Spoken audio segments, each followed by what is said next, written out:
Hi, everyone. A warm good evening, good afternoon, and good morning to our esteemed participants, depending upon the time zone you're joining from. Whether you are starting your day with us, winding down in the evening, or somewhere in between, we are delighted to have you here for today's LinkedIn audio event on future of work, trends, skills, and jobs. I'm Anita Adhiraj, and I'll be your moderator for this insightful discussion. And I'm equally delighted to introduce our esteemed panelists, Ajit K. Menon, Mahendra Pade, Meeta Mathur, Mohit Jain, and Dr. Vivek Joshi. Their expertise and insights promise to make today's conversation truly enriching. As we dive into these discussions, please feel free to submit your questions through the chat and we'll address them during our Q&A session. So with that, let's kick off with our first question and introducing one of our esteemed panelists, Mr. Ajit K. Menon. So Ajit K. Menon is an accomplished leader with over 18 years of experience serving as Executive Vice President and Group Head for Business Operations, Customer Experience Journey, and Compliance across Beverages Group. He has excelled in sales, transitions, operations, and client services, consistently delivering high performance and setting up successful ventures. So we welcome Ajit, and we would like to ask you with the rise of automation in AI. So what are the new trends, skills, and job roles will evolve, or do you believe they will be in high demand in the contest for your respective industries? So would you like to start us off? Sure, Anita. Thank you. Thanks for those kind words, Anita. And I think that question is a very pertinent question. I think we live in a VUCA world, and it's been a VUCA world for the last maybe 7-8 years, under a decade. And what we've actually witnessed is a change which we haven't witnessed of this magnitude over the last 100 years, right? So the rate of obsolescence that we witness in the technologies that we operate, whether it could be smartphones, it could be confluence of laptops, desktops, the computing power per se, has gone up multifold, right? I think, the question has to slightly be asked differently. Uh, the question that you asked is what will change? The answer is that it has already changed, right? So, a lot of us today, are techno commercial already. We just don't notice the change, right? What we are witnessing is a point where we are already working with a significant amount of AI capability driven products, in our day to day lives, right? Uh, I'll try and answer and keep the answer a little crisp for the question that you asked. Um, Mhm. what is going to make us sharp, agile is our ability to learn, unlearn, relearn, right? There are no courses, no universities, no colleges today which help you prepare for a set agenda. It is all broad based learning. You will have to learn to join the dots.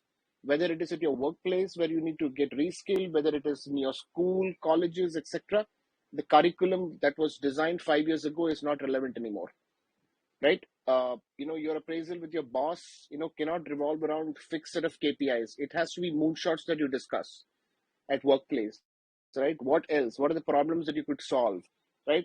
How could you generate, a disproportionate amount of productivity at workplace, right? What are the various tools? How can RPA be deployed at scale? These are some of the discussions in the boardroom today when it comes to financial services, right? Gone are those days where you have large operations teams, running across multiple cities, processing papers or application forms. That's all being done by, RPA bots today, all being run out of a server, right? I'll give you our example. We are a 10,000 crore company by AUM. The ops team is not more than 35 people, right?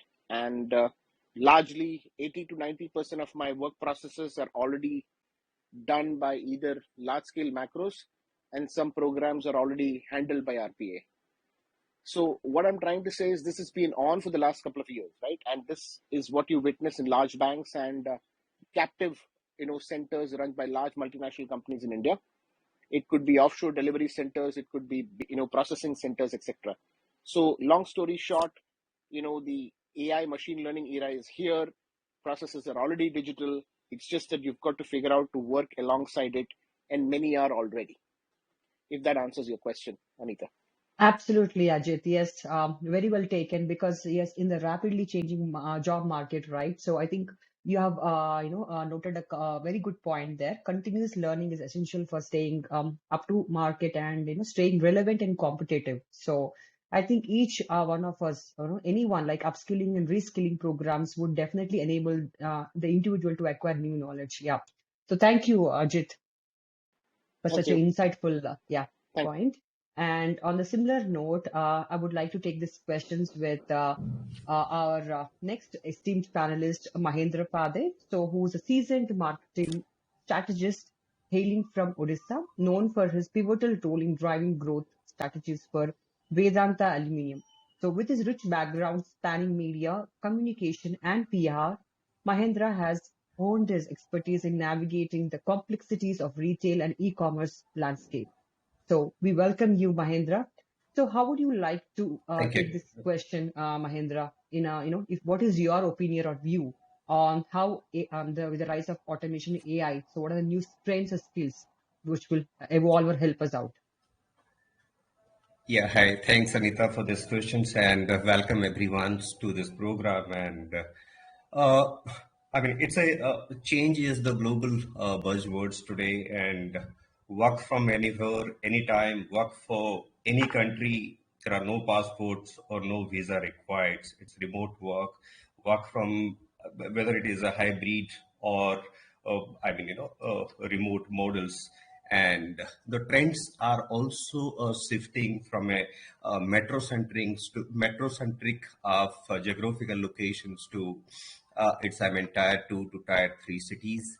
So the roles are also being changing, and the contributions are also changing in today's, whether it is AI influence or whether it is a big data or internet, or let's say cloud computing or e-commerce. Contributions are concerns. I believe, individual contributions are equally important for organizational productivity and driving growth. And particularly in this case, yeah, I mean, every individuals need to take support of these technological advancements for driving change and driving growth, and particularly the changes which we have been receiving in digital marketing space and the financial world. There is a drastic change is taking place. In terms of adoptions of automations in financial markets, because each and every transactions which people have been doing is all about cloud and big data management.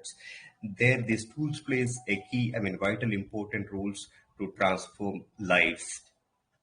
So that is what my takes, Anita. Thank you. Thank you, Mahendra. So with that, I think we will go to the next set of question to our next set of panelists, who is Meeta Mathur. So Meeta Mathur, she has got a profound fascination of creativity, and she has a lot of commitment to vibrant designs. So she is co-founded for Tanya Crafts along with her husband in 2004, and her venture specializes in design-centric home furnishing, blending innovation with contemporary flair, and garnered recognition from esteemed customers in the US, Canada, and Europe. I think, and she's also a certified life coach and NLP practitioner. So we welcome you, Meeta. Thank you. Thank you, Anita. So happy to be here. Thank you. Same here. So with that, Meeta, we would like to hear from you. So me or anyone else, our audience who joined us today. So how can one future-proof their career in the face of technological advancement? So what would be your opinion? Sure, we've been talking of this for some time now, how AI and all these technologies, innovations are changing our very lives, how we study, how we shop, how we eat, how we dress, everything. So, yes, as Mr. Menon so rightly pointed out, no school or college can make you ready for it. because anything that was designed 5 years ago is certainly obsolete. So how can you future proof? My God, that's a big question. In a world run by AI, what I feel is that the human qualities in our work become more important than ever before. So as technology is transforming so many areas, we have to ensure that we are equipped to understand simple things, what AI cannot do. What are the limitations of AI? Not to be scared of it, not to fear it in any way, but just understand what it cannot do. For example, um, it has no emotional bandwidth, it has no emotional intelligence, it cannot run your team effectively as a human being can, because it cannot shift its mindset. It is learning from what has happened before. So anything that can happen later on, it is not already ready for it. Also, as for all those people who are listening to us, who are now looking for jobs or already in well-established jobs, I feel that we must understand the importance that it is a data-driven world for all our decision making in all areas, whether it is production or HR or advertising, marketing, whatever it is. And another thing that has actually come up, Anita, recently is that there has been a lot of cyber crime, and that area is what I am looking at. That this is an area which needs a lot of training, and we need a lot of manforce here who can work on this. So, if you want to future-proof your profile, then look at areas which is data driving for your decision. Look at cyber threats. Look at areas where AI cannot take over, like empathy, like emotional intelligence, leading a team, leadership, communication. These are areas where I would like my people to train really heavily, and not to be scared of the technologies that are taking over. Thank you, Meeta. I totally echo with you because yes, the AI can do many things. That's a computer buzzword these days. However, as you rightly mentioned, empathy, emotional intelligence, these are some things which we really need to develop, and that AI cannot, take away these things from us. So thank you, Meeta, for your quick, inputs on this. And with that, let's move on with our next, panelist. That would be Mohit Jain. Yes, so Mohit Jain is our seasoned expert in driving IT programs that fuel digital transformation and deliver tangible business outcome. So as head of program management at Ramco Systems, he spearheads initiatives in HCM and payroll practices across APAC, MENA, and the US. So he is a keen focus on agile methodologies and Scrum. He drives product development with precision, also championing delivery processes, re-engineering for enhanced efficiency. So we welcome you, Mohit. Thank you, Anita. So Mohit, with that, what would be your, few points on how we can future-proof our career in the face of technology advancements? So my take would be, so I'll just build on what Ajit mentioned about learn, unlearn, and relearn. And when I heard Meeta also mentioned about we need to work upon what AI cannot do. So I would like to add few things like we need to embrace the technology, because the way technology is moving so fast, we should not be afraid about it. We should learn about it. When we are saying that AI or generative AI, now ChatGPT is coming up. People are thinking that this might take my job. But instead of that, we should learn about ChatGPT and see what advantage we can get it. The similar way, we need to stay agile and adaptable, because when we would be agile, adaptable about the changing in the technological landscape, we will understand that okay, how it can help and how we can ensure that our profile or our career will be foolproof. And we need to embrace, develop the transferable skills like few pointed out by Meeta about emotional intelligence. But at the same time, we need to understand that critical thinking is very important skill problem solving. And when we are saying we have the data available, but ultimately we have to take decision using the data which is available, because it is abundant of data which would be available, but we need to learn that data science, how to use it effectively. And we need to focus on to human-centric skills. We need to see how to have this conversation, relationship building with the people around us, because ultimately no technology can change the human touch. Like we are talking right now, it suddenly you think that suddenly one email comes that okay, you have to do this task. But if someone will say over the phone or maybe face to face that okay, you have to do some work, you have a different tangent. You will feel more human. You will want to deliver things. So we need to have this emotional bond with the people around us so that we can deliver the things. This automation, this AI, other things will help us to facilitate us to avoid the monotonous task or the repeated task. But at the same time, human touch is very important. And to foolproof our careers, we need to be very proactive about the career planning, which means we should have a smart goals that okay, what we want to achieve, why we want to achieve. Because I heard a lot of people want to say, okay, I want to switch the job, I want to change the career, but at the same time they are not clear why they want to do it. It is money, it is some time, it is about something else. They are not clear.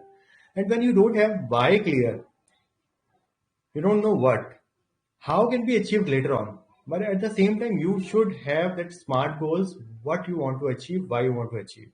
So that's it from my side, Anita. Back to you. Thank you. Thank you, Mohit. Thank you so much. I completely resonate with your points. The reason because employees with critical thinking skills can be more informed and they are very good at making strategic decisions and they can easily solve complex problems and that can really increase the overall productivity. Yeah, that point really taken because employers are looking for the people with critical thinking skills in today's competitive job market, apart from what AI does. So thank you, Mohit. With that, let's move on to our last panelist of today. That would be Dr. Vivek Joshi, who comes with 22 years of experience as seasoned business process consultant, trainer, and dedicated academician. So Dr. Joshi is a visionary leader in the realm of work transformation, known for his specialized skills in crafting tailored solutions and pioneering approaches to troubleshooting. So we welcome you, Dr. Joshi. Good to have you with us. And so today, I would like to ask you a question. What role should educational institutions or governments and businesses today play in providing reskilling and upskilling opportunities to workers who are affected by technological advancements or industry shifts? So, what would be your take on that, Dr. Joshi? Yeah, good evening, Anita, and good evening, the esteemed panel members. I have been hearing what everybody has been contributing, and I really respect their views, their opinions. But somehow I think that we're in a wrong position right now. Because AI is not something new, it is something which is the past catching up with us now. And it's a question about the countries which were prepared and the countries which were not prepared. Let me give some examples. Somewhere in 1951, Rockefeller in US invited MIT professionals to demonstrate a product which was the first artificial intelligence, 1950. 2009, Ally Bank, completely virtual bank, started. Then there were 12 different virtual banks throughout the world. They sprouted 2015. The futurologist Alvin Toffler, 1980, wrote something called Future Shock. And then he again re-emphasized and come with something called, in 1990, he came out with something called rudimentary change. And that really, created another perception about AI. And in 1990, he mentally prepared about the people about how exactly things are going to change the time to come. Then there was a book which was written somewhere in 1889 called Wreck of the World, and it talked about how machines are going to go to war with humans. So it seems being in a place or maybe coming from the society, maybe looking in a different direction, in India we have been caught. And it seems AI is already reached into its maturity, about to reach into decline, because there is something called quantum computing which has 20 years head start on us. There are a lot of countries like US and China, some of the people in Germany, they've already been working on quantum computing. Quantum finance has taken upon the financial sector. I still remember when I was working for federal government of UAE, 2010, there was a report which was coming from UK, and it was talking about doing away with the physical bank branches. And if I'm not mistaken, the current Indian government is also planning on something like that, or maybe reducing the physical bank branches by almost 30-35%. And this is almost the entire financial system in India agrees upon, because getting the physical flow of people, getting physical flow of customers is a cost which we would not like to have, and technology is ready to support us. And what I could predict right now, the role of educational institutions, it was surprising, because when I was in school, I remember maths was not an optional subject. Maths was compulsory. You could not graduate from your high school till the time you do not have the mathematics. 2016, I came back to India. I found that mathematics has become optional. People are no longer taking mathematics as an required mandatory subject. You can decide to have or not to have. In that kind of situation, how could you expect people to do the coding? How could you expect people to understand and build these scenarios which quantum is going to create? Let me give you an example. This example is almost a reality with one of the projects which we are incubating right now. There's a tag, you are going to wear it. This tag is connected via internet and has a little bit of programming and algorithm running in the backyard. And what happens is, this tag, once you register yourself, it automatically goes online, look at the data, it gets your Aadhaar card, it gets your PAN card, everything. You do not even have to feed it. It is going to look at your digital signature, it is going to look at your date of birth just by the registration, and look at your internet history, and it is going to collect all information about you. After that, once you visit a doctor, doctor's prescription has been posed, you have made a payment on a pharmacy to buy the medicine. That medicine will be taken and captured by this particular algorithm, and your life expectancy, the history, how exactly this disease is going to have an impact on your body, everything will be created and will be handed over to you in the real life, and that too in the real time. So this entire thing is going to be, is going to be out in market maybe next 3 years, and this physical product will be available. So if I need to talk about the educational institutions, people like Harvard's, MIT, they are already working on it. They have the even Rutgers in US. There are a lot of institutions in Germany which are already ready, working on quantum computing and quantum technology. But yes, there is a big gap between haves and have-nots. And yes, educational institutions, even the likes of IITs and IIMs, they do not have the kind of readiness for this technology. I'm extremely sorry to say, but yes, they still have an open vision to look at the kind of development which is going, because they already have the connections, they have the funds, and they would not like to lag behind. But when it comes to the institutions which are not as recognized and who are money-focused institutions, they are not ready at all.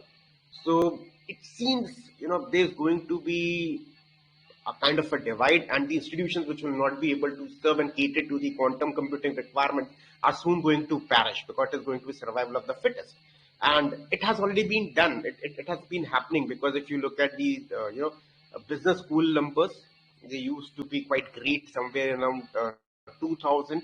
Now almost 40%, 45% reduction is there. If I'm not mistaken, we are going to look at another 30% being closed. So top rank and middle grade school overall will be running at the, if I take the number of 2010 construction, maybe at the capacity of 32%. So that means almost 68% of the institutions are going to close, just because they were not ready to cater to the need for the future education. So it seems it's going to be a change that we need to do, and to prepare ourselves for the future, and leave aside AI to look at the quantum, because China has already taken leaps and bounds, and they started somewhere in 2000 the quantum computing, and Xi Jinping has already been emphasizing a lot on quantum computing, and I still remember a speech in 2020 that has widely been published in almost all the newspapers, where he said that quantum computing is something that is going to give consolidation to Chinese economy, and they are seriously looking forward for it. So this is Thank you, something that Vivek. I would like to conclude. Thank you.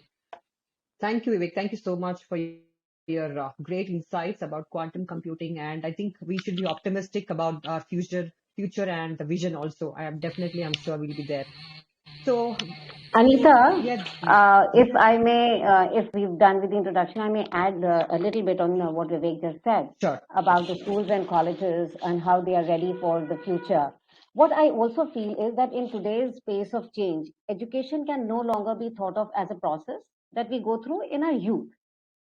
Today, all of these esteemed panelists, they are educating themselves every single day. It's a skill for life.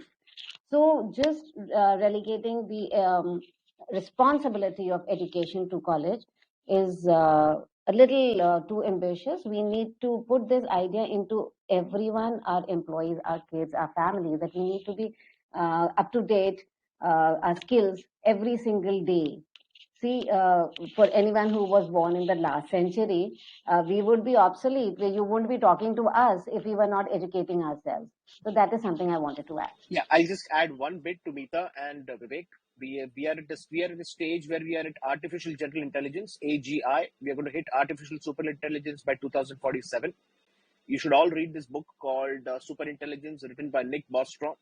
It essentially talks about a moment of singularity, and that is going to be 2047. There are no Turing tests that have been cleared today so far, but we are nearing that moment, and it will be soon, because the amount of computing available today on the hardware, edge computing, even on the clouds were unimaginable 5 years ago. So, you've got to continue to relearn what you have essentially learned. Unlearn, relearn is the only loop. I don't see any other way. Absolutely. I would second what exactly Ajit has said, because Turing test, once AI crosses the Turing test stage, I think it is going to enter into the decline stage. Correct. So only thing we are waiting for AI to clear is the Turing test. And another very important point that Ajit has just raised, and Meeta also discussed, education is, I think, is a gone word, because now we are into knowledge era. And you do not need education. What you need, because we have already crossed information era in 2010, and what we need right now is knowledge, and continuously for knowledge you have to make an effort. So we need to teach the very first thing to the next generation is the ability and the flexibility to learn every day. Absolutely. So rightly put by Ajit, learning and unlearning. So this is supposed to be one skill which we need to ingrain, be it AI or maybe quantum or maybe something else. But you have to evolve. Let me share one example. 2010, I started working for the federal government of UAE, and I joined, and I was asked to go and collect my belongings. And I went there looking for a laptop. They gave me 2 laptops and an iPad, and I was shocked. And I asked why. They said, "Sir, you will be needing all 3." So that was my very first introduction to high-end technology. And there was my first introduction to high power of computing. I can still quote 2003. There was the first paper which has been presented about cloud computing, and I still know that people at that point of time was talking about the neural computing, abilities, and at what capacity they could work, because we were in one of the conferences. And there were some people who were there from MIT back, because at that point of time I was an academician, and we were talking about the computational abilities, and I'm talking about 2003. So what we are facing right now is the past catching up with us, and we were not prepared, so we are taking those shocks. Right. But yes, I think the ability to predict, create the future, and having that flexibility that something which is not expected could happen any point of time is something that we need to build as a skill, which is really essential to be a valuable workforce of the future. That is, I think, at least something that I would like to put to the coming generation, and even for all of us. Thank you, Vivek. Thank you, Yeah. Vivek. Hi, Anita. I would like time in to add one. Hi, Anita. Okay. Yeah. Yeah, I would like to add one point here. I mean, skill education is what plays a vital role, and it is extremely important. It has been a clear gap in the marketplace today. I mean, from colleges to corporates. So, what is lacking in between is in our education policy. Though the national education policy being revised in 2020, but there is a lot of vacuum in between, whether it is banking, financial, or it is automobile, or let's talk about retail or e-commerce, or in information and technology. So what is lacking here is when students are, while in their educations, they lack the practicality approach to educations, and the second one is imbibing the skills at the learning places. So therefore, it is extremely important in terms of during the learning stages, they need to get into the startups and the education industry. The education industries need to give a platform in terms of whether it is a startup or incubation centers, and making. It is extremely important to make it compulsory. Their intensive programs, and on regular, ongoing basis, adoptions of skills and learning skills at the rate of future industry needs, and that plays a very critical role, and a learning mechanism which helps students to gradually make them compatibles and industry ready and future ready kind of career making platforms, and learning habits ongoing basis. So that plays a key important roles. Yeah, so Thank thanks, Mahinder. So I would like to add, rightly pointed about, mentioned by Meeta, Ajit, Vivek, and you. So we all have to learn and learn, but at the same time, when we are saying information is available, but information which is available, it is abundant of information, but we require the right information so that we can utilize it effectively. If we say that, okay, we want to learn, let's take an example of quantum computing, which Vivek mentioned about. So if we want to learn about quantum computing, we just search the internet and there are a lot of things are available. But at the same time, we require that educational institutes should be ready with the right curriculum. The second is government should fund, because there are a lot of new technology, like Vivek mentioned, China is doing a lot of things and they are little advanced than India. So government should also fund this new technology, and they should support all the educational institute. At the same time, businesses or the industry should be ready to accept that playground should be available for the people who are learning new skills. It should not be that theoretical skills or some labs people are learning and doing some practice, but it should be actually utilized into real world.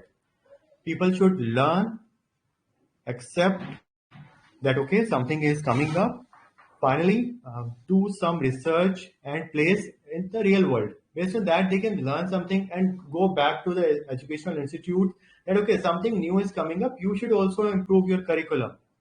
So that is three-way approach.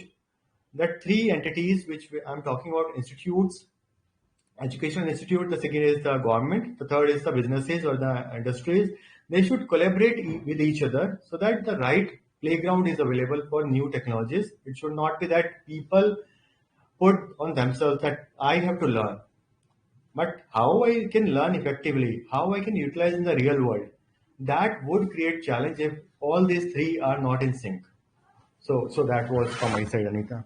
Thank you, Thank you. Mohit. Yes, Anita, I think we all had a. I would like to add something if you could permit me, I think we because are running short of time, Vivek. no worries, We have, I think, 3, 4 more questions on this, and no problems. Please, sorry go ahead. about yeah. Anita, I believe like there are two of our esteemed participants also want to pitch in. So how do you suggest? Should I bring them in, or like we should go ahead and last 15 minutes we should use? Yeah, I think last 15 minutes we can, give them some time, So Raj, to fine. post their question. So my request to Akash and Anant will be, please wait around 7:45. We'll try to, make you get in so that you can ask your queries. Yeah, please proceed. Yeah, thank you. So let's move on to the next question. I think in today's evolving employment landscape, right, diversity, equity, and inclusion has become crucial considerations for organizations striving to create an equitable workplace. So DEI is just not a trend or a new operational requirement for the business to adhere to. It's been shown in diverse workforces, and we have seen that. And on that one, I just want to have this question open, or I think Meeta, you can take this question. How can companies ensure diversity, equity, and inclusion in their recruitment and hiring processes, particularly in industries where there is underrepresentation of certain demographic groups? Over to you, Meeta. How apt this question comes to me. Thank you so much, Anita. Yes, thank you. So what I feel is and especially when we're talking of AI and you bringing in diversity and inclusivity is a big change. Thank you. Loved it. So Thank you, what I Meeta. feel is that the government is of course doing its bit with the SEBI mandate of having at least one female member on the board. That was something very commendable 5 years back. And since then, we've seen a substantial rise in the directors in the board, women directors. And, when the women are there on the board, they will pull up other women, and if they will encourage more women will aspire to be at that position. So I think, yes, that is one big area. The other area that I was also very keenly looking at was the LGBT rights work in the workspace. So, and of course, the disability bill. These three have solely, have contributed so much positivity in the workspace. And that is something we really look forward to increasing. Diversity is actually a secret weapon. It is not an emotional thing, or it is not a moral obligation. I keep saying this because it is not something that you are doing a favor. What you are doing is good for your own organization. When different people from different backgrounds come to your organization, they bring their unique ideas, their experiences, their minds, their approaches, solutions, even problems. And all of these contribute to a very fertile place for connections, for changes, for success. I also feel, and I'm sure everyone will agree, that diversity is again a big thing in organizations because it also increases a very healthy competition amongst the employees, which overall increases the productivity and hence the organization's goal. So yes, thank you for this question, Anita. I've been working on this for nearly 2 decades, bringing in more women to the workforce, encouraging entrepreneurs, and this is a big thing. We look forward to more from our esteemed guests on this. I heard both these esteemed panelists, but it seems, coming of AI and the quantum computing, any kind of gender bias or equality doesn't exist now. Rather, it is not going to be there. Another point that I would like to touch upon, knowing skills is not important. What becomes more important now is the quality of the skills and the level of skills you have. So being male, being female, being coming from X religion, Y religion, X breed, Y breed, it doesn't matter. If you have Vivek, skills, you are always going. Yes, ma'am.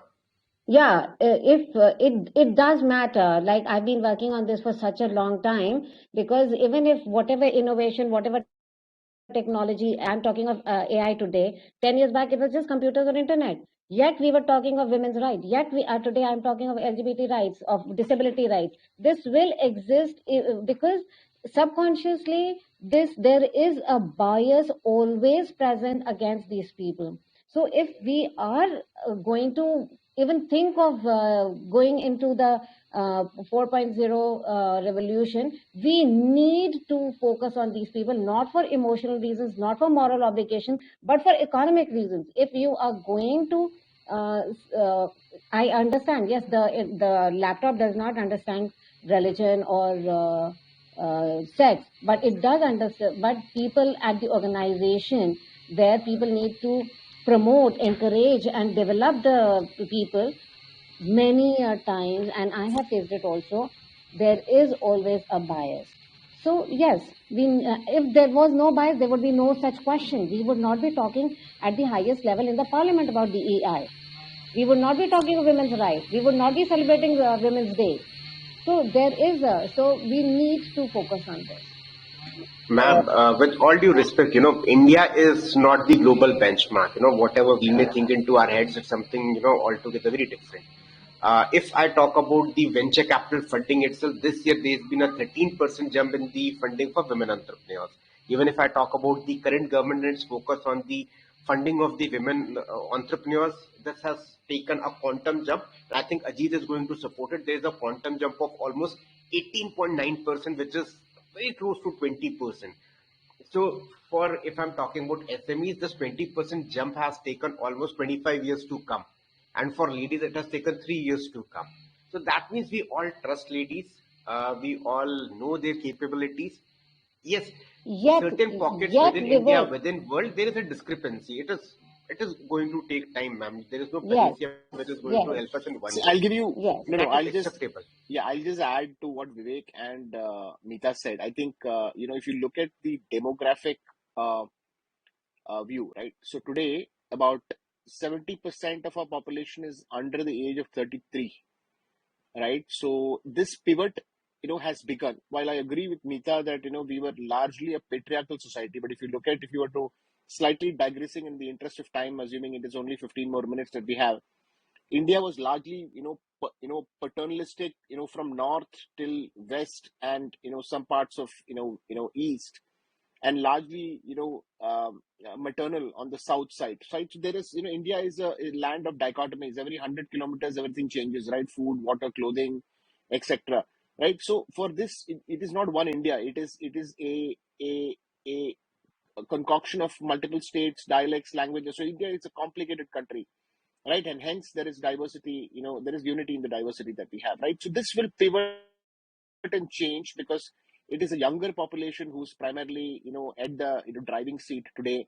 There is more board representation today, in most corporates. There are more women, entrepreneurs who are actually getting funded, who are taking on a lot of debt, who are actually on ambitious projects, right? So, I would second Vivek, right? There has been a spike in funding. So in my view, I do not think there is a push needed for DEI from an organization standpoint because I don't look at it like that. While the effort needs to continue. But for me, I don't look at it as male, female. I mean, you are a professional. It doesn't really matter what your gender is. That's how I look at it. Right? If you are really there, you are there. I mean, of course, women need to take a break. Whenever they have to take a break from a point of view of, starting a family, etc. That's default. That's how they're biologically wired, and that's how it should be. Right? And men are often the biggest supporters of women in such endeavors, right? And I know a lot of men who have given up their jobs for their wives to have high flying careers, and vice versa. So the role reversal is already happening. These kind of people, these kind of men, we can count on just just 5 or 6 of them. This is not the norm. See, I've been working with women entrepreneurs for several years. I'm sure.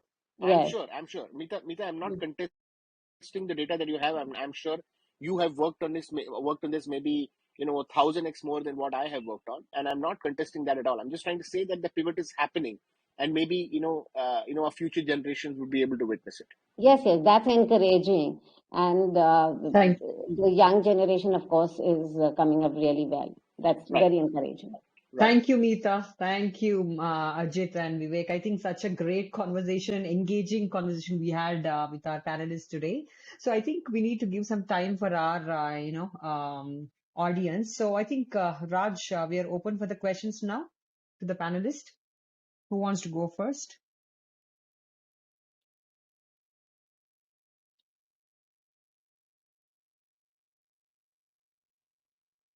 We'll start with Akash. Okay, Akash. Yeah. Hi. Thank you for letting me in to talk. So first, I have a question regarding the way of conducting the practical education in nowadays. So recently, I've graduated from master's in Canada. I have seen the differences of conducting the way of education in India and in other countries as well. So one of my important point is that I guess I would agree with Mahendra sir in providing practical education in the universities itself when you're doing the part-time projects with the real companies or any other thing. But my real question to the panel is, how can one ensure bringing up this drastic change of way of conducting education in a very possible way of a practical manner? Why? Because for long time in India, most of the universities, not all of them, are conducting education in a very traditional way. They end up graduating just by writing with the graduate records, just by ending up not doing a practical project or something like that. And they try to learn something after they graduate. So how would you actually suggest educational institutions to go for this drastic change and, pace it up with the other countries or, market trends? Yeah, that's all my question is. So who wants to take this question? Hi, Anita. Yeah. Hi, Akash, I completely agree with you. And I mean, that is what the scenario today, which we have to live in, and we need to do agree with this. The education system in India, which persists currently, it's drastically changed from NEP 2020, but it needs a radical change further. And it has to be like, I mean, in developed countries like UK and US and Europe, in their in education curriculum, the internships are compulsory, and to practical to theory, I mean, additional weightages being given to practical works and skill learning. And I mean, for completing certain courses or in our education patterns in developed countries, one has to go through the practical internships. So that is extremely important, and that yet to be implemented here, and that is what the gaps here in terms of students learning in India remains little uncovered in our current educational And pattern. I'll just add to what Mahendra said. That was, I think, the question was asked by Akash, isn't it? So Akash, I think you have a pertinent point. But if you look at the landscape in schooling, etc., it is changing, right? I am the father of two teenage kids. I have a son who goes to the 9th grade. Of course, he goes, for an IB style of schooling. My daughter, who's in the 11th grade, she also, goes to the A levels, right? So both of them have an international curriculum. They have a comprehensive learning course when it comes to subjects like economics, chemistry, physics, mathematics. It is comprehensive. It is all encompassing, right? So it is a combined book for, let's say, 3 years they would have for the 8th and the 9th and the 10th grade, right? And it is holistic learning. So there are case papers, there are case studies, in economics. So the kind of pedagogy has changed, right? The classrooms are digital. They use iPads, they interact with technology. So there is a change that is already happening. But the digital divide, like Vivek said, is actually a yawning gap, right? So you have public schools in India, and then you have these international schools where the divide is really big, right? So you have a section of students who are still focused on rote learning, or maybe that's how they are taught. We haven't turned out to be too bad, in that style of schooling. But then what we learned in school today, the fundamentals remain, but most of the stuff that we learned in college or school and B school remain irrelevant, right? The marketing concepts were taught by Philip Kotler, marketing principles by Philip Kotler today fundamentally remain the same, but you've got to add the digital lens to it, and everything changes. By how the consumer preferences have evolved and how they consume, etc., have drastically changed. Even Philip Kotler would not have thought this 25 years ago or 30 years ago when he wrote the first book, right? Or maybe 40 years ago, right? The point that I'm trying to make is that the style of teaching is changing, right? And schools are adopting because they know that if these kids who graduate tomorrow and come and hit the industry, they've got to be relevant.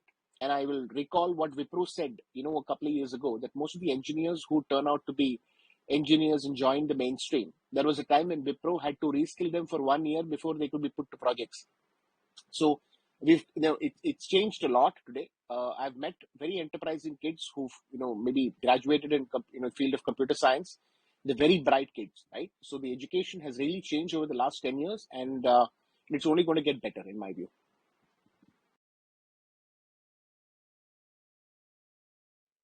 Thank you, Ajay, and thank you, Mahendra. Any other questions?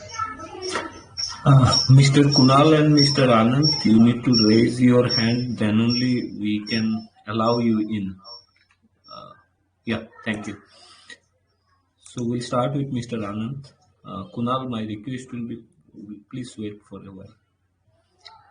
Yeah, Anand, please go ahead.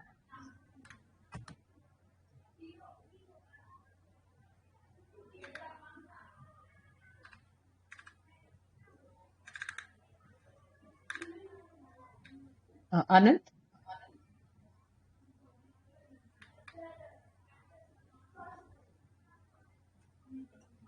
I believe he has some audio issue. Okay. Kunal? Kunal, you need to raise your hand again. Then only we can allow you. Yeah, thank you.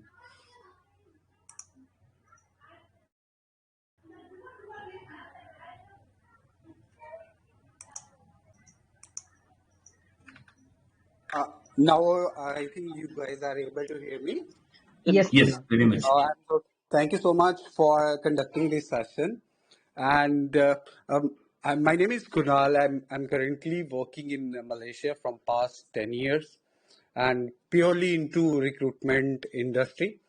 And I have a question from panel. I do agree that when the change is happened and now everybody is talking about AI, and I myself have completed 5 trainings for AI, but how it is helping the me or the other people in finding out the opportunities, because that is the major challenge which I am facing right now from past 3 months. What exactly is the relevancy when it comes to the job portals, and how because whenever there is a change you need to adopt it, otherwise you will be remain out from the market. So I am using generative AI and ChatGPT and Google Bard, Gemini. So but it is helping me a lot, but not helping me in finding out the right opportunity. So how, because whenever I'm going to any job portal, it will be referring me to another job portal, linking me on that. So the biggest channel right now finding an opportunity, even LinkedIn. So even LinkedIn job relevancy is not there.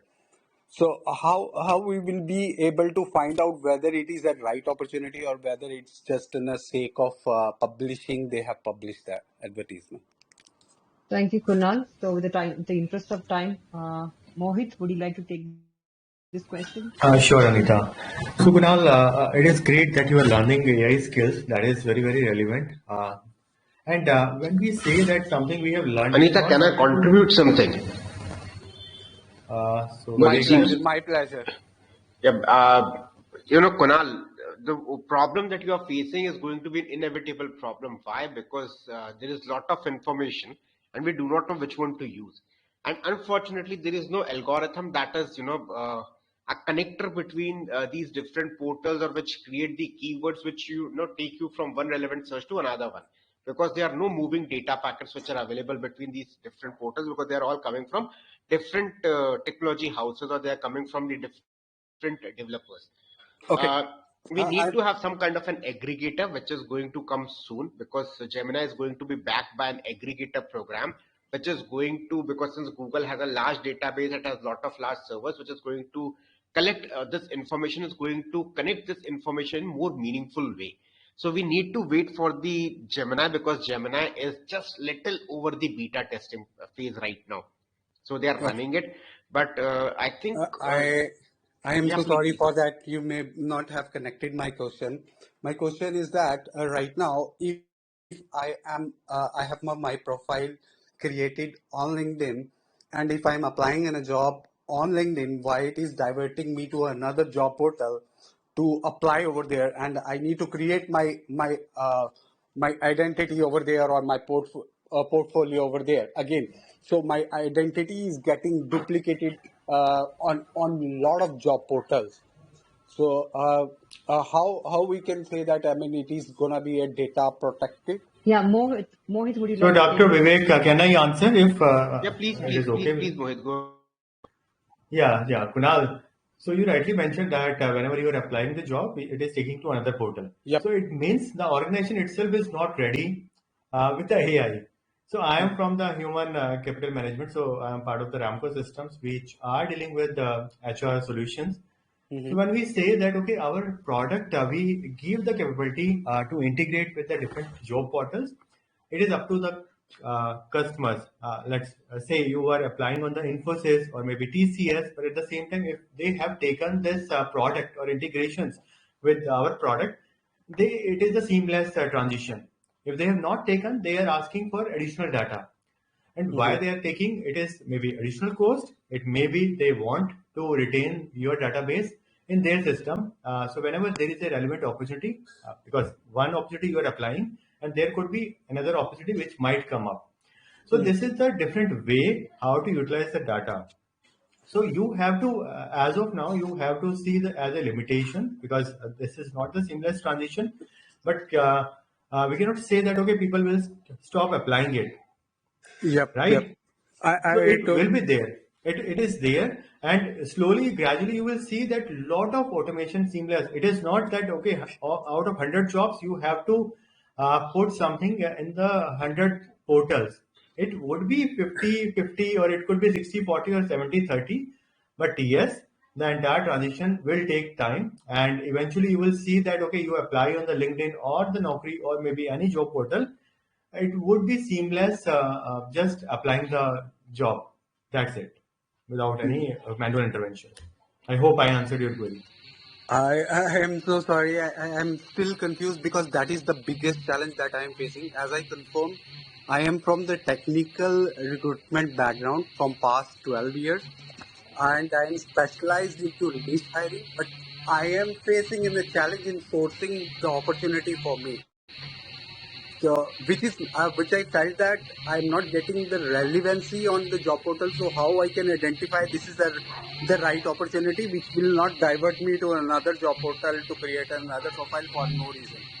Kunal, it will take time to come up. Kunal, let me simplify what I said before.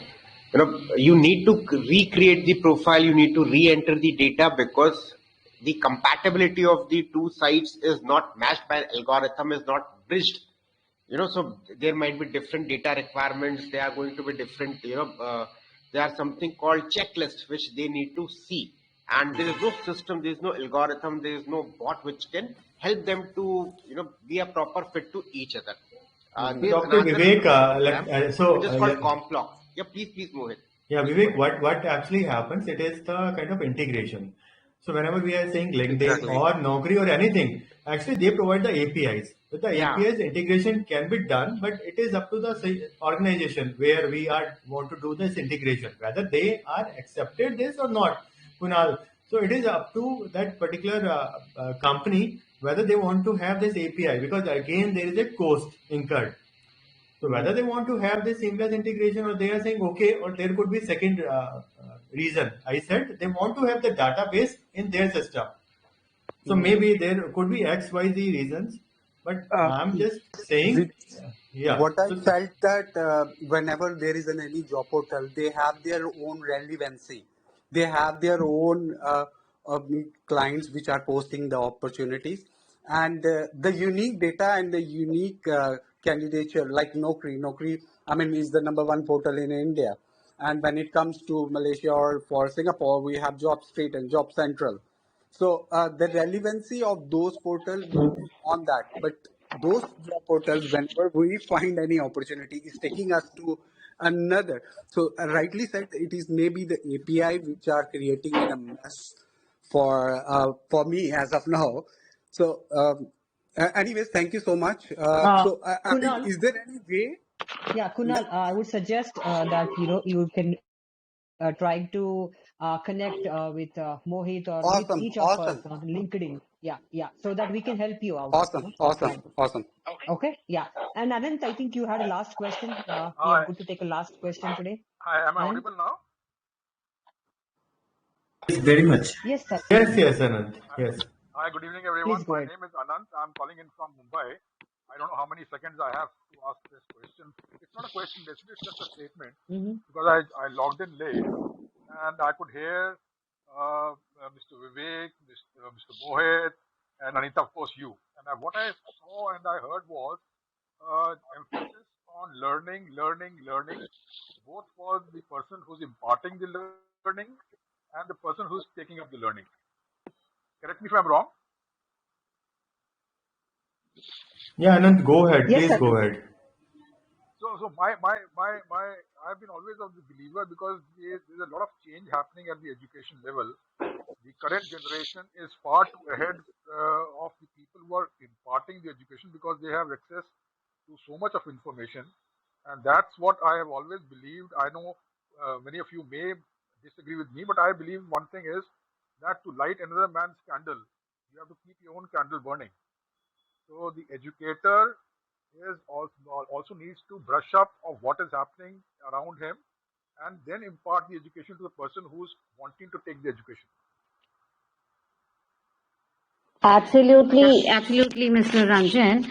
This is what I also mentioned initially, was that education is not restricted to our youth. We have to keep learning, and especially for people who were born in the last century like us, we need to keep brushing. And particularly, I'll cite my example. I'm learning from kids these days, and by 2025 we'll have more millennials in the workspace. So yes, let's keep brushing up our own knowledge before we can. And let And me how update you one thing people, more, because you must have heard of Chat GPT, all of you. right, of course. Anything that you heard of which is made in India, a generative AI, and this is called AskQX. Okay. Please Google it out. It's going to be launched in India very soon. We were part of it, and it's been launched in Dubai last week. And none other than A.R. Rahman was the chief guest there. Awesome. Please log into it and just see how good or bad it is. And it has got 80 languages to serve. What is it called? AskQX. QX. Got it. Yes. Thanks. Thank you very much. Thank you, awesome contribution, Anand. Thank you. Thank you, Anand. Thank you, Meeta. And I think we are close to the conclusion today. I think we had a very engaging audience and a great discussion, and some of the great insights by our panelists today. So thank you all. Thank you to your wonderful panelists and our engaged audience for making this session insightful. So thank you, Anita. Thank you for your contribution. Thank you. Thank you all. Thank you all. It was a pleasure being here. Thank you, everyone. Thank you all. Being on this and looking forward to many more. Thank you, Anita. Thank you, everyone. Definitely. Thank you, Rajdeep, sir. Thank you, everyone. Yeah. Okay. Thank you, Rajdeep. Take care, everyone. Good day.